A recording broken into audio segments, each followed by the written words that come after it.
మంగళవారం ఏకాదశి పర్వదినాన్ని పురస్కరించుకొని యాదాద్రి శ్రీ లక్ష్మీ నరసింహస్వామి ఆలయంలో స్వామి అమ్మవార్లకు ఆలయ అర్చకులు ఘనంగా లక్ష పుష్పార్చన పూజలు నిర్వహించారు. సుమారు గంట పాటు ప్రధాన ఆలయంలోని ముఖమండపంలో లక్ష పుష్పార్చన పూజలు పంచారాత్ర ఆగమన శాస్త్ర ప్రకారం చేపట్టారు. మంగళవారం ఏకాదశి పర్వదినాన్ని పురస్కరించుకొని యాదాద్రి శ్రీ లక్ష్మీ నరసింహస్వామి ఆలయంలో స్వామి అమ్మవార్లకు ఆలయ అర్చకులు ఘనంగా లక్ష పుష్పార్చన పూజలు నిర్వహించారు. సుమారు గంట పాటు ప్రధాన ఆలయంలోని ముఖమండపంలో లక్ష పుష్పార్చన పూజలు పంచరాత్ర ఆగమన శాస్త్ర ప్రకారం చేపట్టారు. ఆలయ అర్చకులు వేద పండితుల వేద మంత్రోచ్చారణల చేత సన్నాయి మేళ నడుమ ఆలయ సాంప్రదాయ ప్రకారం ఈ ఉత్సవం శాస్త్రోక్తంగా జరిగింది. లక్ష పుష్పార్చన పూజల్లో పాల్గొన్న భక్తులకు విశిష్టతను ఆలయ ప్రధాన అర్చకులు తెలియజేశారు.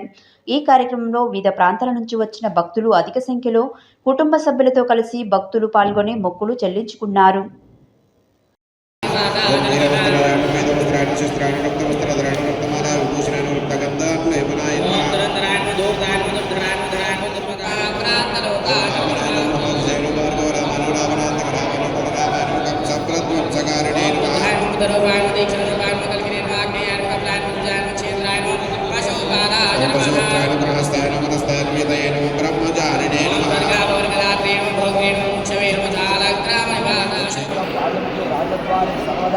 सर्वकार्यप्राप्यर्थं भाद्रमास एकादश्यां लक्षपुष्पार्चन कैङ्कर्यमहं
नित्य वैभव